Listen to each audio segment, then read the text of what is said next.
आज दीपक को एक अंकल जी से लेने थे कुछ कैश पैसे। तो राम राम भाई सारण। सुबह दीपक आए, दीपक ने बताया कि एक बार थोक तक चलना पड़ेगा क्योंकि एक अंकल जी से मेरे को कैश लेने हैं। तो उसके बाद फिर हम चले गए अंकल जी की दुकान पर। अंकल जी ने हमें कैलकुलेट करके पैसे दे दिए। बाइक के पास पहुंचाया था, इतनी देर में मेरी नजर पड़ी दीपक की, वो झूमते हुए मेरी तरफ आ रहा था। उसके बाद फिर मैंने बाइक में चाबी लगाई और हम चल दिए मार्केट की तरफ। देर के सफर के बाद हम पहुंच गए कस्टमर के पास। उसके पास जाकर हमें थोड़ी बहुत बातचीत की फाइल वगैरह से रिलेटेड। उसके बाद हमने क्या देखा, आगे से बाइक वाला रिक्शा आ रहा था, वो बिल्कुल झूमते हुए आ रहा था, कभी इधर तो कभी उधर।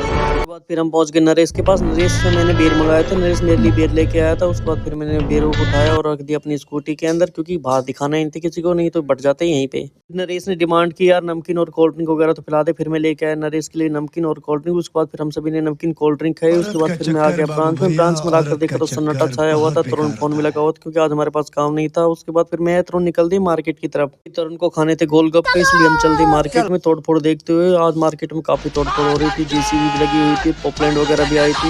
मार्केट बिल्कुल ऐसे कबाड़ खच्चर बना रखा था।